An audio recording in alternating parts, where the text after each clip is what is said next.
Ilang araw na lang. Pasko na. Mahusay magbilang yung Channel 7 yan, no? Kung ilang araw na lang. Count ka rin. Countdown. Alam nyo, ako dumanas na ako ng 66 years na Pasko. Tungkol sa maganda at isang masayang okasyon na ito. Pero wala pa akong narinig na ibang mensahe. Napakarami pong tao nagbibigay ng iba't ibang kahulugan ng Pasko. Sabi nila, giving. Ito yung panahon ng pagbibigayan. Marami nagsasabi, ito naman ay panahon ng forgiving. Pagpapatawad sa isa't isa. Kaya sabi nung Channel 7, huwag na kayo mag-chismis ngayon, huwag na kayo magsiraan. Kasi yan, hindi yan nagpapaganda sa magandang relasyon ngayong Pasko. Maganda naman yun. Pero, ito yung Pasko lang ba? So, iba't iba ang kahulugan ng Pasko. Pero para sa akin, personally, ang Pasko ay para sa mga matatalinong tao. Para sa mga matatalinong tao. At tingnan natin sa banal na kasulatan, ang paksa natin ngayon na pinamagatan kong matalino ka ba? Gaano? Matthew chapter 2 verse 1 hanggang 12. 67 years na akong nakakaranas ng Pasko. 28 years na rin akong nakaranas na basahin ang talatang ito ng Matthew chapter 2 verse 1 to 12. Hindi rin nagbabago. Iisang po ang kahulugan. Sana makita natin ang tunay na kahulugan ng Pasko. Ito'y para sa mga matatalinong tao. Basahin natin verse 1 hanggang 12. Nang ipanganak si Jesus sa Bethlehem ng Judea, sa kapanahunan ng Haring si Herodes, may mga pantas na lalaki mula sa silangan na dumating sa Jerusalem, na nagtatanong, nasaan ang ipinanganak na hari ng mga Hudyo? Sapagat nakita namin ang kanyang bituin sa silangan, at naparito kami upang siya'y sambahin. Nang marinig ito ni Haring Herodes, siya ay nabahala, pati ang buong Jerusalem. Nang matipon niyang lahat, ang mga punong pari at mga eskriba ng bayan, nagtanong siya sa mga ito kung saan isisilang ang Kristo. Sinabi nila sa kanya, sa Bethlehem ng Judea, sapagkat ganito ang isinulat ng propeta. At ikaw, Bethlehem, sa lupain ng Huda, sa anumang paraan ay hindi ka pinakamaliit sa mga pangunahing bayan ng Huda, sapagkat sa iyo manggagaling ang isang pinuno na magiging pastol ng aking bayang Israel. Pagkatapos, lihim na ipinatawag ni Herodes ang mga pantas at inalam sa kanila kung kailan lumitaw ang bituin. Kanyang pinapunta sila sa Bethlehem at sinabi sa kanila, humayo kayo at hanapin ninyong mabuti ang sanggol. Kapag siya'y inyong natagpuan na, ipagbigay alam ninyo sa akin, upang ako rin ay makaparoon at siya'y aking sambahin. Pagkatapos nilang makinig, sa hari ay lumakad na sila. At naroon, ang bituin na kanilang nakita sa silangan ay nanguna sa kanilang hanggang sa tumigil sa tapat ng kinaroroon ng sanggol. Labi silang nagalak nang makita nila ang bituin. Pagpasok nila sa bahay ay nakita nila ang sanggol na kasama ng kanyang inang si Maria. Nagpatira pa sila at sumambas sa kanya. Nang buksan nila ang kanilang mga kakayamanan, ay inihandog nila sa kanya ang mga kaloob na ginto, kamanyang at mira. At palibhasa ay binalaan sa pamagitan ng panaginip na huwag na silang bumalik kay Herodes. Nag-iba sila ng daan pauwi sa kanilang lupain. Itong salita ng Panginoon. Merry Christmas, tayo manalangin. Panginoon, tulungan nyo kaming naririto. Kami po ay hindi po bingi at hindi po mangmang sa pagpapakahulugan ng mundo tungkol sa Pasko. Ngunit nais naming makita ang totoong kahulugan nito sa ipong banal na kasulatan. Tulungan niyo kami sapagkat ang banal na kasulatan ay nagtuturo sa amin ng katotohanan tungo sa ikaliligtas ng aming kaluluwa. Gawa nga po magligtas kayo sa aming kalagitnaan ngayong gabi. Kung aming dalangin sa pangalan ng Panginoong Hesus. Amen. Mayroon pong mga pantas, hindi po tatlong pantas. No? Karamihan kasi sinasabi tatlo. Mga pantas ang sinabi dyan. Pag sabing mga pantas, maaaring 2, 3, o maaaring 100. Dahil hindi maaaring maglakbay ang mga pantas na ito na iilan lamang sila. Sila po ay caravan. Combo yan. Kasi buwanan, taon ang kanilang paglalakbay, dala-dala nila lahat ng kanilang gamit para sila ay tumira panandalian sa disyerto at magsaing, magluto, maligo. Kaya marami yan sila. Ngunit, 3 lamang yung ating makitang regalo. Hindi lang ang hulugan, 3 lang yung mga pantas. Ang tawag niyan sa ating panahon ay 3 hari. At binigyan pa ng pangalan. Huwag nating bigyan ng kahulugan anumang nakalagay sa Biblia na hindi pinalagyan ng Diyos ng kahulugan. Ang mga pantas mula sa salitang mago. Yan po ang direktang kahulugan sa salita po ng Aramaic na ibig sabihin magi sa Ingles. Ang magi po o mago, sila yung mananaliksik sa lahat ng uri at kadalasan ang kanilang sinasaliksik ay ang mga bituin sa langit. Sapagkat sila yung tumitingin ng mga tanda, panahon, araw, bituin, at mga tanda sa langit, sila nagbibigay ng kahulugan nito. At mahigit pa dyan, sila rin ay mananaliksik sa kasulatan sa kanilang panahon. At sa kanilang panahon, mayroong bulaang propeta na ang pangalan ay si Balaam. Si Balaam po, bagamat siya isang bulaan, ngunit ginamit siya ng Panginoon upang ang sumpa ay mapunta kay Balak at ang pagpapala ay mapunta sa Israel. At itong bulaang ito, siya po ay nagpahayag ng hula. At ang hula niya, na sa kanyang aklat na sinulat, mayroong isang bituin na lalabas na siyang tanda ng magiging isang hari sa bayang Judea. At ito ang sinaliksik ng mga pantas na ito. Ito yung mga taong may mga paninindigan. Ito yung mga taong mayroon silang paniniwala at hindi sila mababago sa kanilang paniniwala.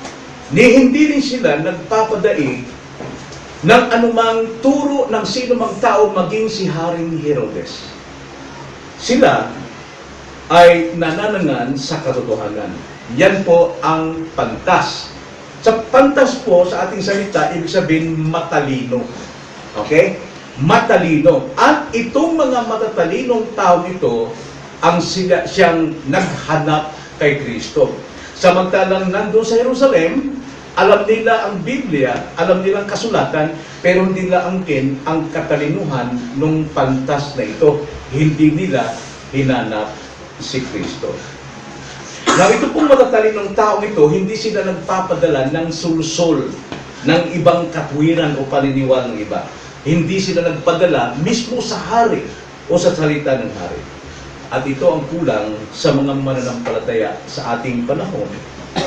Hindi makatayo sa dalawang paa sa kanilang pananampalataya. Hindi sila makapanindigan. Kailangan pang mayroong magdikta sa kanila upang maniwala o tumayo sa isang pananampalataya. Masasabi ko, kung ang mga Kristiyano na hindi marunong tumayo sa kanyang paniniwala, siya po hindi matalino. Ang text natin ay nagtuturo sa atin na dapat tayo maging pantas din. Maging matalino tayo. Kaya tanong ko, matalino ka ba? Gaano? Gaano ka makatalino? No. Paano na ipapakita ang katalinuhan ng tao? Dito sa ating teksto, mayroon pong tatlong paglalarawan kung paano po nakikita ang katalinuhan ng isang tao. Una po, mapapansin natin sa verse 1 and 2, ganito ang sabi. Nang ipinanganak si Jesus sa Bethlehem ng Judea sa kapanahonan ni Haring Herodes, may mga pantas na lalaki mula sa silangan na dumating sa Jerusalem. na nagtatanong nasaan ang ipinanganak na hari ng mga Hudyo, sapagat nakita namin ang kanyang bituin sa silangan at naparito kami upang siya'y sambahin. Unang-una pong palatandaan na nakikita natin ang katalinuhan ng isang tao, mayroon siyang paninindigan. Itong mga pantas na ito, nanindigan sila sa kanilang nasaliksik sa banal na kasulatan na nakita nila mismo sa kanilang pagsaliksik sa kalangitan naroon ang bituin ng isang Mesayas. At ang mga Magi, sila yung nilalapitan ng mga tao upang malaman kung sino ang susunod na maging hari sa kanilang bansa. Kaya itong Magi, napakahalaga yung kanilang katungkulan sa mga bayan-bayan. Ito pong mga Magi na ito, dumating sila alang-alang kay Kristo. Mayroon silang paninindigan na milya-milya, araw, linggo at buwan, maaring taon ang kanilang paglalakbay upang kanilang gawin at tupdin ang kanilang pinaninindigan na mayroong haring isisilang sa Hudiya. Kaya, unang-unang mapapansin natin, sila'y dumating alang-alang kay Kristo. Hindi nila pinoproblema kung gaano kalayo ang kanilang paglalakbay, hindi nila pinoproblema kung gaano kalaki ang gastos ng kanilang halagang paglalakbay. Buo ang puso nila makipagtagpo kay Jesus. Kung anong nasa banal na kasulatan, tinutupad nila. Ganun ba tayo, mga kapatid? Kapag narinig natin, nabasa natin, napakinggan natin na ang pangangaral o ang mensahe napakinggan natin ay nasa Biblia, tayo ba'y matalino? O lumalaban tayo? Dahil tayo ay natutumbok sa salita ng Diyos. Pantas ba tayo? Matalino ba tayo? Itong mga tao ito, pantas, matalino, may paninindigan. Pinanghahawakan nila kung ano yung sinabi ng banal na kasulatan at ito'y kanilang ikinilos, pinuntahan, pinaghirapan, pinagtiyagaan, pinagtiisan na mahabang paglalakbay. At hindi lang yun, mapapansin natin, mayroon silang pananampalataya kay Kristo. Hindi sila dumating dahil sa anumang tradisyon, kundi dumating sila dahil naniniwala sila. Bagamat hindi sila Israelita, pero naniniwala sila mayroong isang hari na uupo sa Israel o sa Jerusalem para sa lahat. Buo ang kanilang panampalataya, kaya ang kanilang panampalataya may mga paa. No? Hindi na ito sinabi na, ako'y naniniwala. Totoo yung sinasabi sa Biblia, totoo yung sinasabi ng bituin na nakita nila. Hindi. Kundi, nakita nila ang bituin, nabasa nila sa Biblia, nilakad nila ang kanilang paniniwala. Marami po sa mga tao ngayon naniniwala sa Diyos, pero hindi makalakad ang kanilang mga paa para sambahin si Kristo. Yun yung sabi sa verse 1. Nang ipanganak si Jesus sa Bethlehem ng Hudiya sa kapanahonan ng haring si Herodes, may mga pantas na lalaki mula sa silangan na dumating sa Jerusalem. Natandaan niyo yung salita, mula sa silangan. Mula sa silangan, pupunta sila ron sa Jerusalem dahil mayroong hari, mayroong Mesayas. Pero ang reliyon ngayon, ang kanilang tagapagligtas ay nasa dulong silangan, nasa Pilipinas. Baliktad yata, no?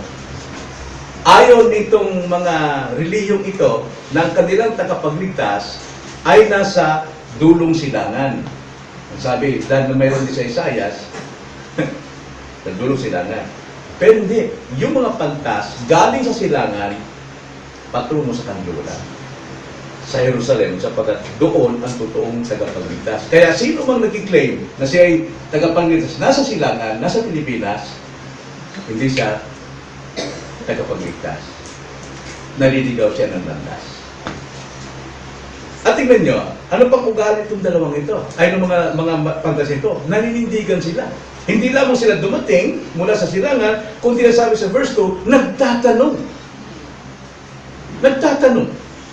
Na nagtatanong nasaan ang ipinanganak na hari ng mga Hudyo, sapagkat nakita namin ang kanyang bituin. mulat sila sa katotohanan. Kaya nagtatanong sila ng katotohanan din. Marami ngayon kung ano yung mga isyo na hindi kayang sagutin ng isipan ng tao, kung tawagin niya sa English, hypothetical question, yun pang pilit na tinatanong. Di ba? Mayroong nga nagtanong mga kabataan, nagpatotoo si Hana, si Mima, kasi sa klase din nila may religion, kasi yung teacher nila nag-raise ng tanong. Naniniwala ba kayo na ang Diyos nagsimula nung beginning? Marami na sagot, kasi may mga iba-ibang religion dun Opo! Ngayon, ang tanong, sino naglikha sa Diyos? That is hypothetical question. Imposible yan. Para bang sinasabi, kaya bang buhatin yung dalawang paa mo? Ha? Kaya bang buhatin? Yan yung mga pilosopo na masyado silang, mas nakatuon sila doon sa mga imposibleng tanong na hindi pwedeng mangyari. Mga palagay. Ayaw nilang tanungin, nasaan ang ipinanganak na hari? Nasaan yung totoo? Mga kaibigan at mga kapatid, huwag kayong magsusubok, magtatanong ng mga kalukuhang tanong sapagkat kalukuhang sagot din ang makukuha ninyo. Pero pag nagtanong kayo ng katotohanang tanong, katotohanang sagot, ang mapapalayan nyo at kayo ay maliligtas. Ito mga pantas na ito, nagtatanong sila, nasaan ang ipinanganak na hari ng Hudyo? Sapagkat nakita namin ang kanyang bituin. Hindi lamang nabasa, nakita pa. Sa silangan, at naparito kami upang siya'y sambahin. Ang mga pantas naninindigan na dumarating para kay Jesus, naninindigan para sumampalataya kay Jesus, naninindigan para sumamba kay Jesus. Yan po natin nakita ang matatalinong tao. Pero ngayon, yung ba nakikita ngayon? Sa dating na Pasko, ang hinahanap nila, 13 months. Maganda naman yan. Pero nakataon doon, pag walang 13 months, malungkot. Malungkot. Marami po mga taong dismayado ngayon dahil wala na sa amin, namatayan, malaking gastos, wala na pang Pasko. Pero hindi nawawala ang Diyos. Napakayaman ang Diyos. Dahil ang ating pong kaligayahan hindi nababatay sa material, nababatay sa ginagawa ng Diyos sa ating mga puso. So meron silang panampalataya.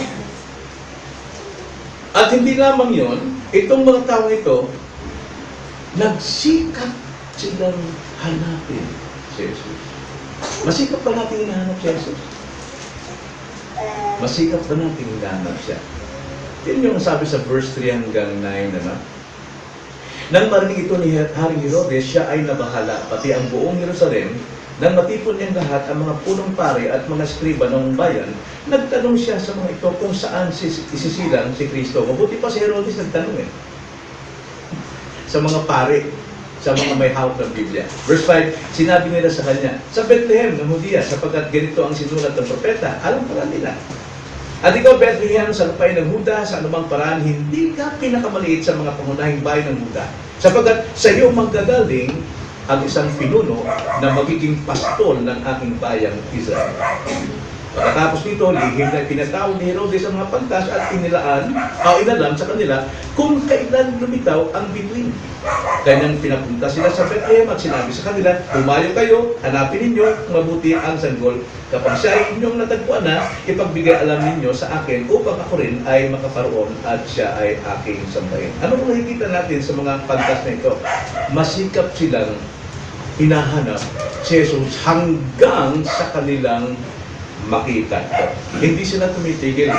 Anumang mga tao ang maaaring hadlang sa kanila, sino man ang makausap nila, mga relihiyoso man sila, anuman ang kanilang paniniwala, hindi sila nagpatinag, kundi nagpatuloy sila. Kaya pagdating sa verse 11, ang sabi, pagpasok nila sa bahay ay nakita nila ang sanggol na kasama ng kanyang ina, si Maria. Hindi sila tumigil hanggang sa makilala na ang Panginoon Jesus. Now, sa ating panahon, maraming nagtuturo na makinig ka lang at sumampalataya ka lang, sapat na yun. Sumampalataya ka lang, mag-altar ka lang, altar calling, ligtas ka na. Na alam naman natin sa ating pag-aaral, hindi ganun kadali ang kaligtasan. Hindi easy believism. Napakadali po ng kaligtasan sapagkat pananampalataya lamang. Pero ang pananampalataya batay sa katotohanan natanggap na ating pinag-aaralan. At ang katotohanan ng ating napag-aaralan, ito po'y namumuhunan ng panahon, namumuhunan ng pawis, trabaho ito eh. Pakikinig, pag-uunawa, pagbubukas ng puso. Hindi ito easy. Ang ating Panginoon ay hindi mumurahin na tagapagligtas. So nakita natin, unang-una, ang katalinuhan ay nakikita sa kanyang paninindigan. Ganun ba ang paninindigan natin? Tayo ba sa tuwing tayo ay sasamba sa Panginoon, sa tuwing tayo ay pupunta sa Kanya at makipagtagpo, naroon ba yung zeal natin, yung init natin, yung pagmamahal natin, yung kasabikan natin, walang din yung kapaguran natin, panginginawa natin. Gawain ng isang matalino ay ang manindigan sa kanilang pagkakilala kay Kristo. Ikalawa, verse 11. Pagpasok nila sa bahay, ay nakita nila ang sanggol na kasama ng kanyang inang si Maria. Nagpatira pa sila at sumamba sa kanya. Nang buksan nila ang kanilang mga kayamanan, ay inihandog nila sa kanya ang mga kaloob na ginto, kamanyang at mira. Anong una nakikita natin dyan? Nung makita nila si Jesus, sa kanilang paghahanap, nanindigan sila sa kanilang pananampalataya. Ano nakita natin sa isang matalino? Yan. Sila po ay sumamba. So makikita nyo kung sino yung mga matalinong sumasamba sa Diyos. Either sumasamba sa ribulto, sumasamba sa trabaho, sumasamba sa pera. Mga matatalino ito, mga nagtapos ng eskwela. Pero ang totoong matalino, sumasamba sa Diyos na totoo. At sa kanilang pagsamba, makikita natin yung kanilang gesture. Sila'y nagpatira pa. Pag sinabi pong nagpatira pa, sa Bisaya pa, mihapa. No? Mihapa. Kasi ang pagbaw doon, hindi lang pagbaw na ginagawa ngayon ng mga ibang reliyon, kundi ito ay talagang yung dibdib niya, sayad sa lupa at noon ilong niya, talagang nandun sa lupa. Nagpatira pa sila.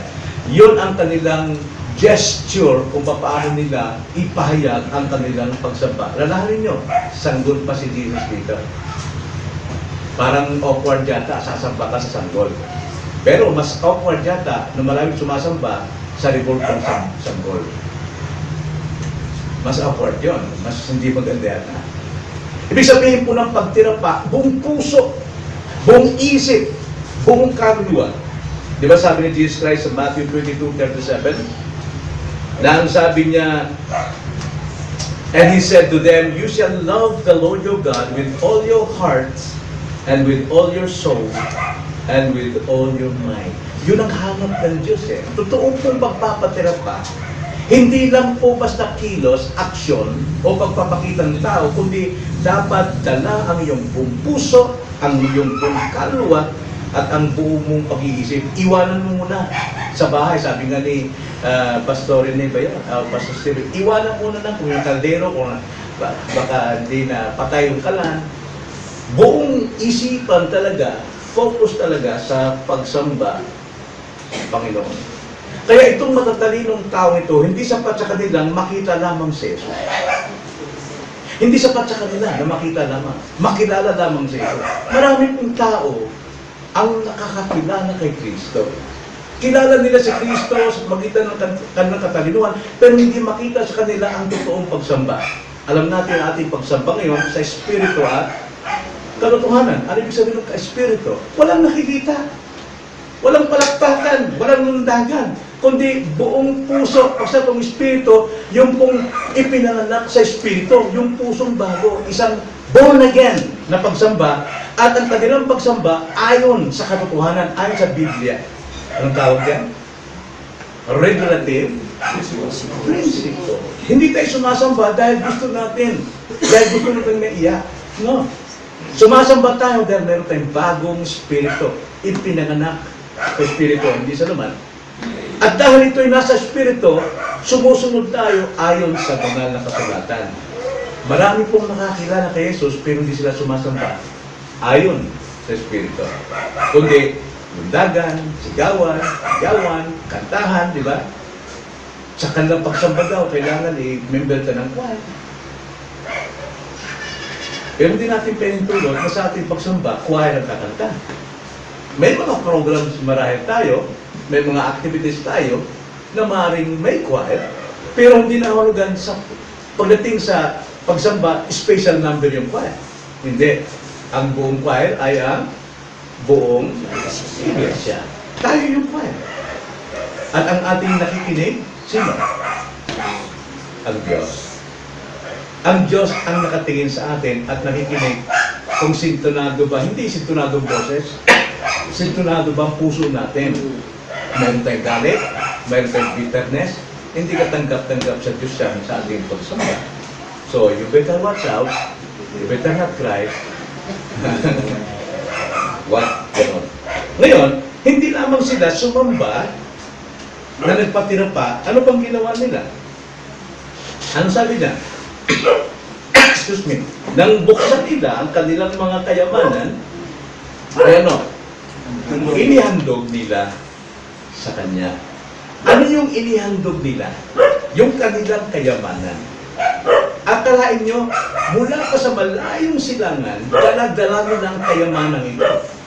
At nakikita natin, yung tatlong kayamanan ito, alam natin, ito yung pinaka-the best nilang kayamanan sa kanilang bansa na kanilang pahandog sa Panginoon. Ano rin una? Ginto. Ano pa? Kamanyang at mira. Now, alam naman natin, pag sinabi mong ginto, excuse me, dalisay. Thank you, Dan. Dalisay, di ba? Tulad ng ginto, no? Dinadalisay. Ganon din ang ating pananampalataya. Buong buhay natin. Dinadalisay din na alam natin ang ating pananampalataya higit pa sa ginto. At ito ang kanilang inihandog. Nakita natin ang kanilang panindigan sa kanilang paniniwala at pananampalataya. Ngayon, inihandog nila ito. Napakadalisay ng kanilang paghandog. Tayo ba? Pag tayo sumasamba, dalisay din. O ang ating binibigay lang sa Diyos yung tira-tira natin. Yeah? Yung tira-tirang tulog. Tira-tirang pakikinig. Kasi sanay tayo makipagkwentuhan. So ano rin napakinggan natin, yun lang para sa Diyos. Pero dalisay, dapat dalisay. At hindi lang yun. Ikalawa, kamanyang. Ano yung kamanyang? Ito yung lumalarawan. Simbolo ito, ating babasahin sa Revelation 8:4. Ang sabi sa Revelation 8:4, at umakyat ang usok ng insenso. Ano yung insenso, no? Kalakip ng mga panalangin ng mga banal mula sa kamay ng anghel patungo sa harapan ng Diyos. Nakita niyo? Excuse me. Ano yung insenso? Panalangin. At sino may hawak ng panalangin natin na dinadala sa harapan ng Diyos? Mga anghel. Kaya po ang ating panalangin dapat dalisay. Dapat seryoso. Kasi kung hindi seryoso yung ating panalangin, kung nanalangin lang tayo dahil antok, ano pa man, o dahil kabisado natin kung ano yung panalangin, dadaling kayo ng anghel yun sa harapan ng Diyos? Kasabihin ng anghel, Lord, here is the prayer of boy. Sabi ng Panginoon, baho yan. Masyado mong pagmalaki. Mayabang. No?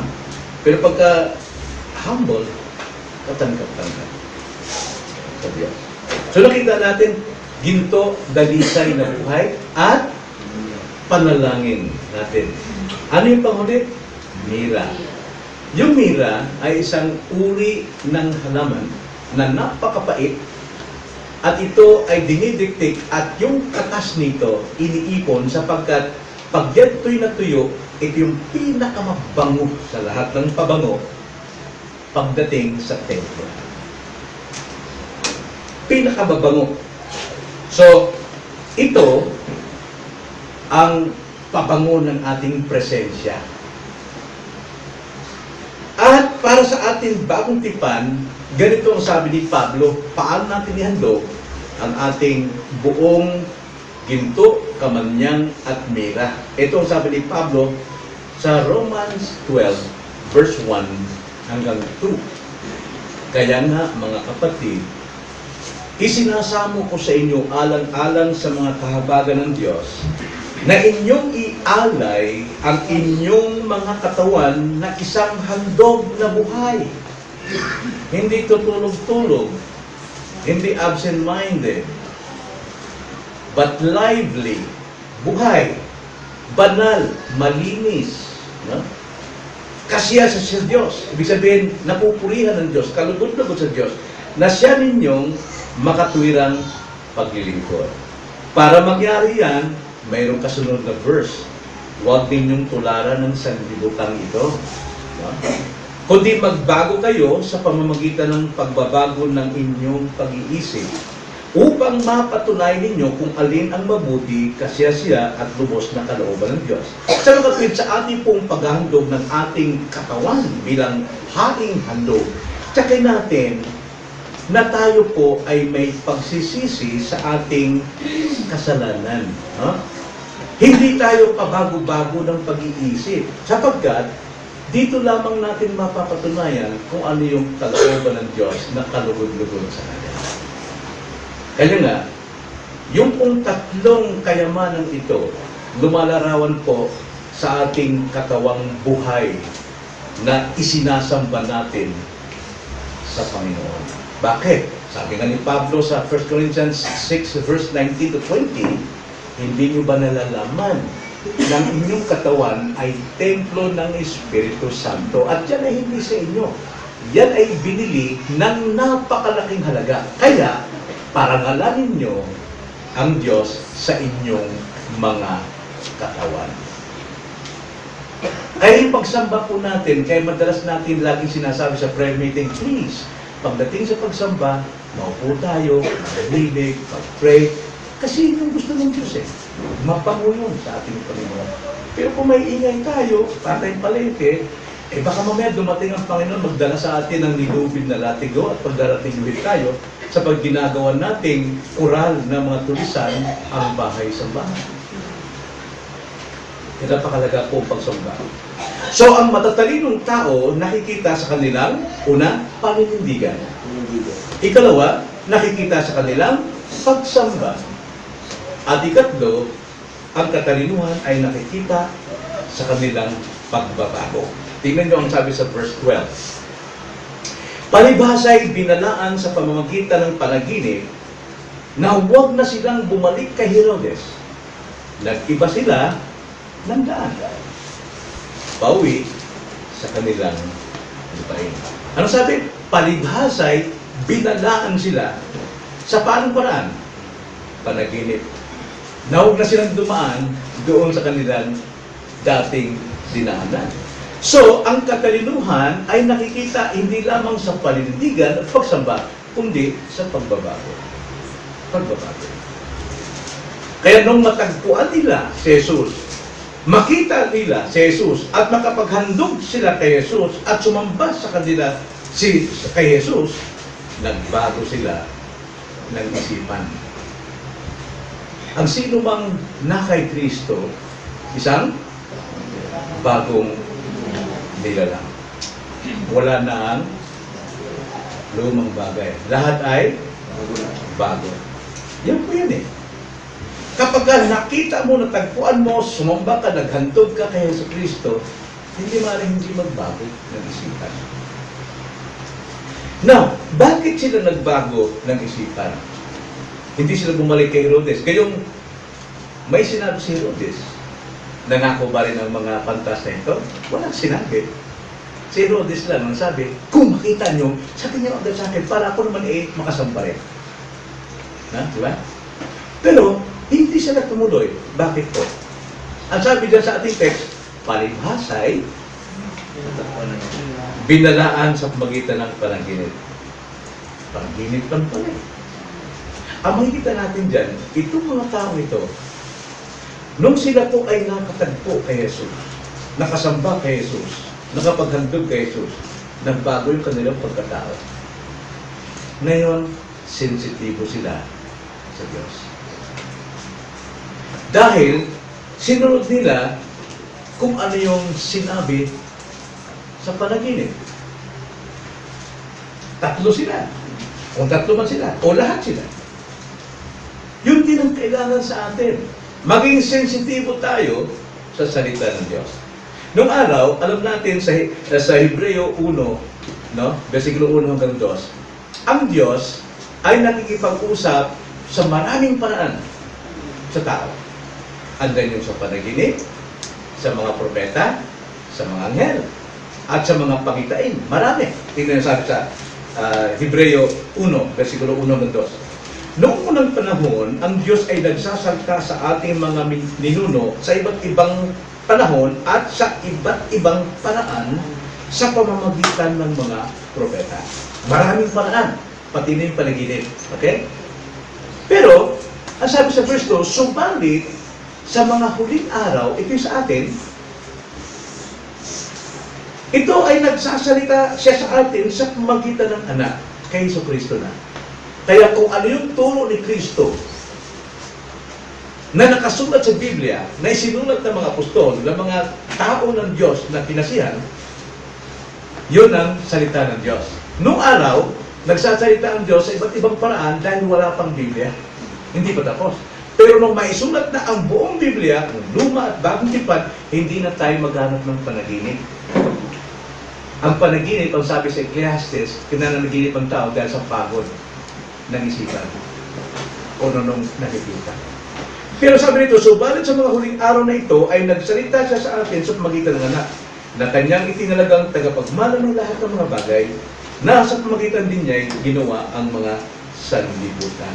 So, ang Diyos noon, sa panahon ito ng mga pantas, ay nagsasalita pa ang Diyos sa kanila sa panaginip. Pero, mapapansin natin, sensitibo sila.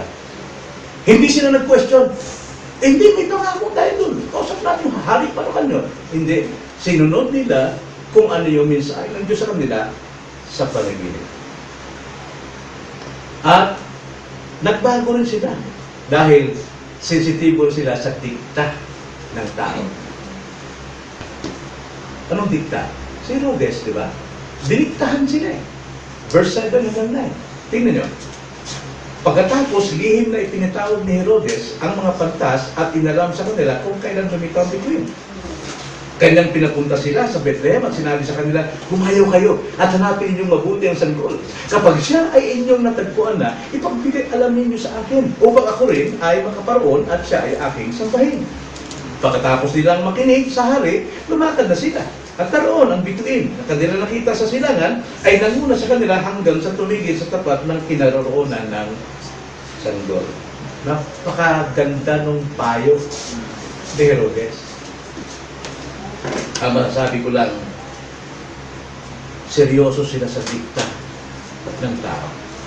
Mas pinakinggan nila ang dikta ng Diyos kaysa sa dikta ng tao. Kahit anong husay pa ng pananalita, kahit anong relihiyoso pa siya, kahit anong bait pa siya, kahit ano pang pinag-aralan niya, kahit ano pang posisyon niya, hari man siya, pero hindi nagpadala ang mga mago. Mag-ingat kayo sa mga Herodes sa buhay ninyo. May mga Herodes tayong kasama sa buhay. Maring kapatid mo, maring nanay mo, maring anak mo, na ginagamit para salangsangin tayo sa ating pananampalataya. Para galitin tayo, mawala tayo sa espiritu ng pagiging anak ng Diyos. Kaya pag mayroong mga Herodes na nagbubunsod sa inyo para magkamit sa isang tao, without, maging sensitibo kayo sa dikta ng Diyos. Pero itong mga pantas na ito, palibasa ay matatalino, walang puwang sa kanila ang dikta ng tao sa kanilang pananampalataya. Sensitibo sila sa kalooban ng Diyos. Dapat, ganoon din tayo, mga kapatid. Kung Kristiyano ka na, bakit po? Natatandaan niyo ba yung sinabi ni Pablo? Kung gaano kasi sensitibo si Pablo simula nung siya naging Kristiyano, hindi siya inutusang mangaral, pero nangaral. Pinagbabato siya, halos pinatay siya, pero tumayo at nangaral pa rin. Bakit? Sensitibo siya sa kalooban ng Diyos dahil tanging pagpapayag lamang, pagsasabi ng katotohanan, ang tanging makapagpabago sa tao at makapagliligtas sa tao. Kasi kung puros tayo paglulukuhan lang o biruan lang ang ating pangangaral, walang silbihan, dapat tumago sa ating puso na ang Diyos ay nagsasalita sa atin. Dahil yun lamang ang tanging paraan para makita natin ang ating hindi nakikitang pagkamakasalanan sa kaibutol ng ating puso, dahil agad tayo nag-react, meaning to say, hindi ka pa talaga namuman sa Espiritu. Hindi yung sabi ni Pablo, Galatians 2:20, gano'n siya kasensitibo. Ang sabi ni Pablo, basahin ko sa English, I have been crucified with Christ. It is no longer I who live, but Christ who lives in me. And the life I now live in the flesh, I live by faith in the Son of God, who loved me and gave Himself for me. Nakita niyo, very sensitive si Paul sa kanyang buhay as a child of God. Ayaw niyang padikta kanino mang tao sa kanyang buhay. Sa Tagalog, ako'y pinakong kasama ni Kristo at hindi na akong nabubuhay, kundi si Kristo ang nabubuhay sa akin. At ang buhay na ikinabubuhay ko ngayon, sa laman, ay ikinabubuhay ko sa pamagitan ng pananampalataya sa anak ng Diyos. Hindi na laman, hindi na nagre-react, hindi na gumaganti, hindi na nag-iisip ng masama sa kapwa. Dahil siya nabubuhay sa pananampalataya sa anak ng Diyos, na sa akin ay nagmamahal at nagbibigay ng kanyang sarili dahil sa akin. Yan po ang matalinong mga tao ng Diyos. Hindi na po sa sariling interes na lupa. At alam natin, itong si Paul, hindi siya nagbibigay lugod sa kanino mang tao. Hindi siya nagpapamper. No? Hindi siya nauuto-uto sa mga tao. Kaya nga kung hatulan si Pablo, ganun-ganun lang. Pero sabi ni Pablo, Galatians 1:10, ang sabi ni Pablo, ako ba'y naghangad ngayon ng pagsang-ayon ng mga tao o ng Diyos? O sinisikap ko bang bigyan lugod ang mga tao? Hindi niya mangaral si Pablo. Tapat siyang mangaral. Hindi siya nagbibigay lugod sa tao. Ayaw niyang bunahin ng tao. Kaya sabi niya, sinisikap ko bang bigyan lugod ang mga tao? Kung ako'y nagbibigay lugod pa rin sa mga tao, hindi ako naging alipin ni Kristo. I'm not a servant of Christ. Kung nagpiplease ako ng mga tao. Yan po yung ugali at buhay ng isang matalinong tao. Hindi siya nakikinig ng dikta ni Herodes. Magkina tayo sa mga Herodes. Kahit pa siya hari. Because ang ating Panginoon, He is our King of Kings and Lord of Lords. Kaya sa ating pagtatapos, mga kapatid, tanong ko lang, matalino ka ba? Kung matalino ka, una-una, isuko mo na buhay kay Jesus. Yan lang ang tanging katangingan ng isang taong matalino.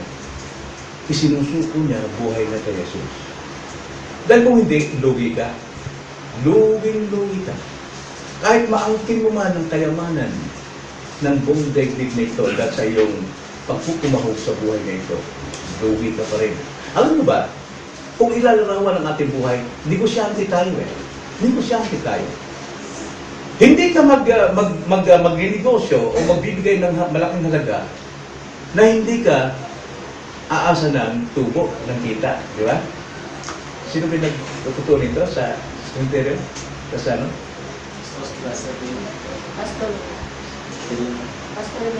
Pastor Rene. No? Walang sira ulo na tao na magpupundo ng isang malaking pera para magpalugi na lang. Dito ako. Para malugi-lugi ako dito. Hindi ganun eh. Buhay natin ay tulad ng business. Kailangan mayroon tayong tubo. Ngayon, ang sabi sa Biblia, tumungo ka man ng malaki sa mundong ito at ating ilagay sa timbangan. No? Timbangan, paano lang? Halimbawa, isang mundo, buong daigdig, nakuha mo ng kayamanan. Tapos isang kaluluwa mo. Ano yung pagtimbang niyan? Mas mabigat ang timbang ng mundo. I'm sorry, baliktad. Mas mabigat ang timbang ng kaluluwa. Ito yung sabi sa Marcos 8:36. Sapagkat ano mapapakinabang ng tao na makamtan ng buong sanlibutan at mapapahamak ang kanyang buhay. Hanggat hindi mo isinusuko ang buhay mo kay Kristo, naghihintay ka pa ng tubo sa mundong ito, lugi ka. Kahit gaano pa kalaki ang pag-asa mo sa mundong yan, lugi ka, mapapahamak ka. Mapupunta ka sa walang katapusang pagdurusa. Kaya ngayon, huwag kayong malangan lang sa inyong napapakinggan. Puntahan nyo, dumating kayo kay Kristo.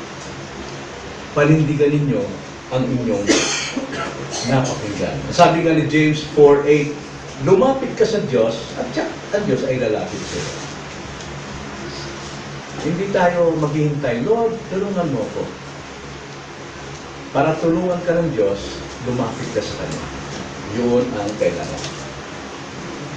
Ngayon, kung ikaw ay Kristiyano na, tanong ko rin sa iyo, matalino ka bang Kristiyano? Kung matalino ka, huwag ka makinig sa mga Herodes. Kasi, pahihinain lang ang iyong pananampalataya. Napakarami pong Herodes dyan sa paligid natin. Kaya minsan, hindi ka na makasamba, di ba? Ba't kayo ganyan? Narinig nyo na yan? Ba't kayo ganyan? Bakit kung linggo kayo, maghapon pa kayo? Wala kayong panahon sa sarili nyo. Dapat namasal kayo. Paso ngayon. Huwag kayo makinig sa mga Herodes niya. Dahil si Herodes, mapagkunwari. Religyoso, pero mapagkunwari. Hindi ka totoong mananampalataya. Hindi ka lalago sa iyong pananampalataya. Kaya tatlong tanong, matalino ka ba? Kung matalino ka, alam mo, Kristiyano, maring miyembro ka, kung matalino ka, magpakalago ka na. Magpakalago ka na. Dahil ang mga Kristiyanong hindi malago, konting kalabit, iyak. Di ba? Masyadong maramdamin. Hindi marunong tumanggap ng mali. Hindi marunong tumanggap ng pagtutuwid. Hindi marunong tumanggap ng payo. Ang gusto niya, siya yung kilalanin na siya mayroong karapatan. Patay na tayo sa ating sarili. It is no longer you who live in you, but Christ. Hindi na si sarili mo ang nabubuhay sa iyong sarili, kundi si Kristo. Tularan mo ang mga pantas na lalaki ito. Nagsikap silang makilala si Jesus, hinanap nila, sumamba sila, naghandog ng buhay. At pagkatapos, iniwan ang lumang daan. Iniwan ang dating daan. At lumakad tayo kay Kristo. Panibagong buhay. Tayo na lang. Panginoon, nawa po ang season na ito, na Paskuhan, hindi po kami matuon sa material, sa emotional, kundi may papagtuunan namin, Lord, ang aming pong relasyon sa inyo. Kami po ay magpakatalino at hindi po kami magpakatalino sa sanlibutan.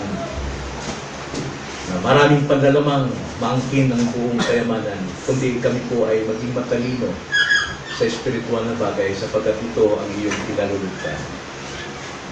Nawa makontento kami, Panginoon, anumang pong pagpapalang dumating sa amin, nawa kayo pa rin ang mataas, maluwalhati sa aming pong buhay. Tulungan niyo kami, Ma, na lumago na sa aming pong pananampalataya upang hindi kami maging mga sanggol na madaling masaktan.